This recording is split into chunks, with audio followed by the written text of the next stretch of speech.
Assalamualaikum warahmatullahi wabarakatuh. Di sini saya akan mempresentasikan makalah kewarganegaraan saya yang berjudul Ketahanan Nasional Indonesia. Perkenalkan, nama saya Mailani Rizky. Saya dari kelas A, absen 31. Oke, di sini saya akan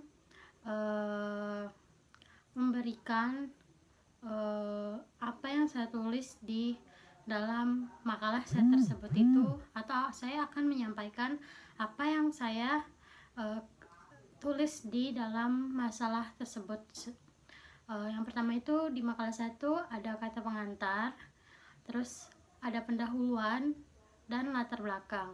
Latar belakang makalah saya ini, ketahanan nasional merupakan kekuatan dasar yang menentukan kemampuan suatu bangsa untuk menghadapi ancaman, tantangan, hambatan, dan gangguan, baik dari dalam maupun luar negeri.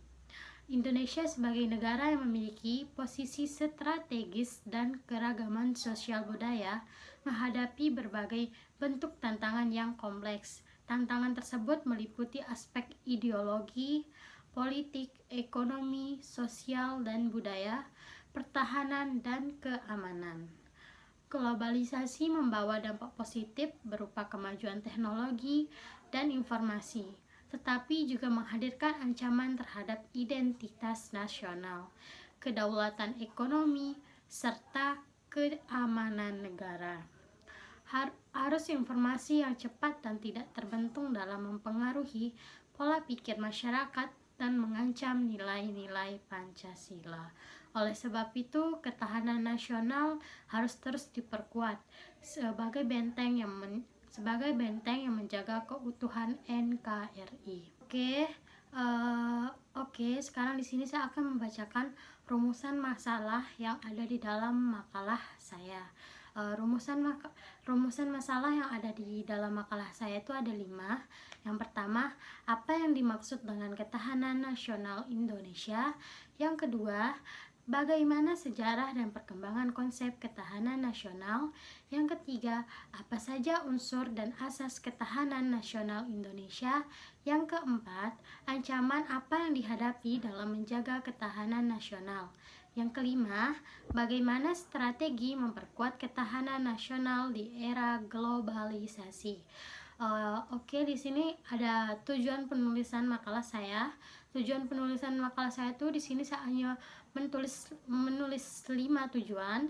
Yang pertama itu menjelaskan pengertian dan konsep ketahanan nasional Indonesia, menguraikan sejarah dan landasan ketahanan nasional, mengidentifikasi komponen dan asas ketahanan nasional, menganalisis ancaman terhadap ketahanan nasional Indonesia, memberi strategi penguatan ketahanan nasional di masa depan. Di sini ada selanjutnya manfaat penulisan. Makalah yang saya presentasikan ini saya harapkan dapat memberikan manfaat, antara lain 1. Menambah wawasan pembaca mengenai pentingnya ketahanan nasional. 2. Menumbuhkan rasa cinta tanah air dan kesadaran bela negara. 3. Memberikan gambaran strategi membangun bangsa yang tangguh dan berdaya saing. Di sini kita langsung masuk ke isi atau pembahasan makalah saya. Yang pertama tuh ada pengertian ketahanan nasional. Menurut Lembaga Ketahanan Nasional Republik Indonesia, Republik Indonesia, ketahanan nasional adalah kondisi dinamis bangsa Indonesia yang berisi keuletan dan ketangguhan yang mengandung kemampuan untuk mengembangkan kekuatan nasional dalam menghadapi dan mengatasi segala ancaman, tantangan, hambatan, serta gangguan yang datang dari luar maupun di dalam negeri. Ketahanan nasional bukan hanya persoalan pertahanan militer, melainkan juga meliputi semua aspek kehidupan bangsa seperti ideologi, politik, ekonomi, sosial budaya, serta pertahanan dan keamanan. tujuan akhirnya adalah menjaga keutuhan NKRI, melindungi seluruh rakyat Indonesia, serta mewujudkan kesejahteraan dan keadilan sosial. Oke, di sini kita langsung lanjut ke landasan ketahanan nasional. Landasan ketahanan nasional Indonesia mencakup 3 pilar utama. Yang pertama, landasan ideal.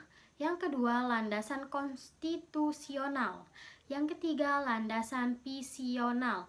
Landasan ideal. Landasan ideal ini adalah Pancasila sebagai pandangan hidup dan dasar negara. Yang kedua, landasan konstitusional.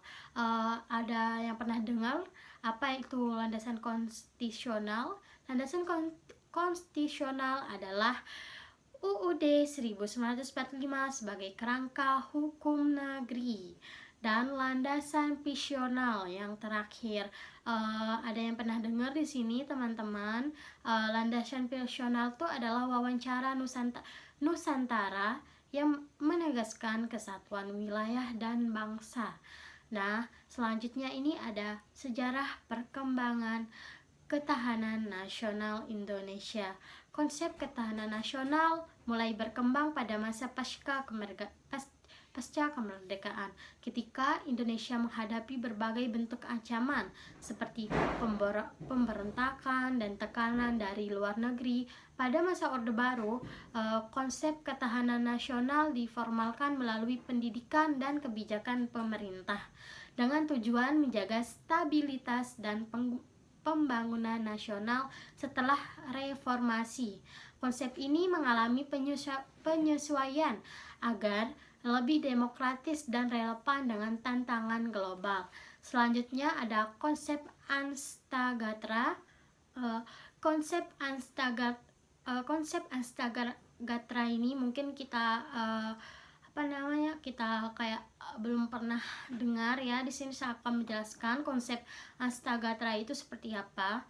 Konsep Anstagatra adalah konsep integral yang terdiri dari Trigatra, aspek almiah, dan Pancagatra, aspek sosial. Trigatra meliputi letak geografis, kekayaan alam, dan penduduk. Sedangkan Pancagatra mencakup ideologi, politik, ekonomi, sosial budaya, dan pertahanan keamanan. Kedua bagian ini saling berhubungan dan membentuk sistem ketahanan nasional yang utuh. Oke, selanjutnya di sini ada prinsip dan asas ketahanan nasional. Di sini saya akan menjelaskan apa itu prinsip dan asas ketahanan nasional. Ketahanan nasional itu memiliki prinsip utama, kesejahteraan dan keamanan yang seimbang. Asas-asasnya antara lain komprehensif, integral, kemandirian, konsulatif, koordinatif, dan manfaat. Prinsip ini menjamin seluruh kebijakan nasional terarah pada tujuan menjaga keutuhan bangsa. Oke, selanjutnya di sini ada tujuan dan fungsi ketahanan nasional. Di sini tujuan dan fungsinya itu ialah untuk menjamin kelangsungan hidup bangsa dan negara, melindungi segenap warga negara, serta mencapai kesejahteraan dan keadilan sosial. Fungsinya sebagai pedoman pembangunan nasional, alat analisis, dan sarana memperkuat kesadaran bela negara. Oke, selanjutnya di sini ada ancaman terhadap ketahanan nasional Indonesia. Ancaman dapat bersifat militer maupun non-militer. Ancaman militer berupa agresi dan pelanggaran wilayah, sedangkan ancaman non-militer meliputi ideologi, politik, ekonomi, sosial budaya, siber. Ideologi ini radikalisme dan disinformasi, sedangkan politik, korupsi, politik uang, dan disintegrasi. Selanjutnya ada ekonomi ketimpangan dan ketergantungan global. Selanjutnya ada sosial budaya. Di sini ada lunturnya nilai moral dan nasionalisme. Siber, kejahatan digital, hoax, dan propaganda daring. Oke, selanjutnya ada ketahanan nasional dalam perspektif global.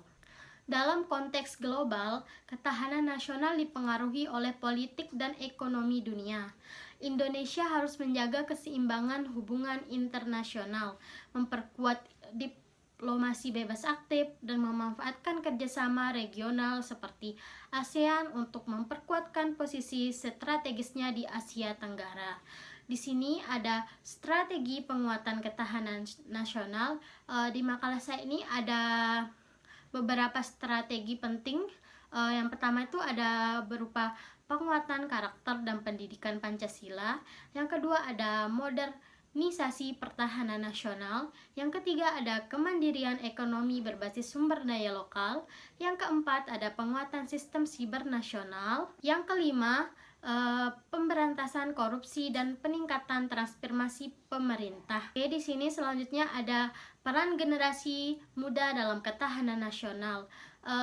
Generasi muda merupakan aset bangsa yang berperan penting dalam menjaga keberlanjutan atau keberlangsungan ketahanan nasional melalui pendidikan, inovasi, dan kreativitas. Mereka dapat memperkuat daya saing bangsa dan menjadi garda terdepan melawan pengaruh negatif globalisasi. Di sini ada studi kasus tantangan ketahanan nasional di era digital. Era digital ini membawa perubahan besar dalam pola komunikasi dan ekonomi, kejahatan siber, penyebaran hoaks, serta penyalahgunaan media sosial menjadi ancaman serius. Oleh karena itu, literasi digital menjadi bagian penting dalam memperkuat ketahanan nasional di masa kini. Oke, kita masuk di bab 3, penutup. Di sini ada kesimpulan yang pembahasan atau isi yang telah saya bacakan kepada Anda tadi atau saya jelaskan kepada Anda tadi. Ini adalah ada kesimpulannya, yaitu ketahanan nasional Indonesia merupakan sistem yang bersifat menyeluruh, terpadu, dan dinamis. Ia dibangun atas dasar nilai-nilai Pancasila dan semangat kebangsaan yang kuat. Dalam menghadapi tantangan global, bangsa Indonesia perlu memperkuat seluruh aspek kehidupan, baik ideologi, politik, ekonomi, sosial budaya, maupun pertahanan keamanan agar tetap kokoh dan mandiri. Oke, di sini ada saran di makalah saya itu ada beberapa saran. Di sini Anda bisa lihat sendiri. Sekarang saya akan membacakan saran dalam makalah saya. Yang pertama, saran dalam makalah saya itu ada pemerintahan perlu memperluas pendidikan, bela negara, dan karakter di semua jenjang.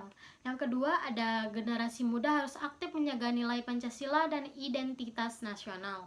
Yang ketiga, ada ekonomi nasional perlu diarahkan pada mandirian berbasis potensi daerah. Yang keempat dan yang terakhir, pemerintah harus memperkuat pertahanan siber untuk melindungi kedaulatan digital. Oke, mungkin sekian dari presentasi saya yang saya sampaikan malam ini. Bila ada salah kata, saya mohon maaf. Wassalamualaikum warahmatullahi wabarakatuh.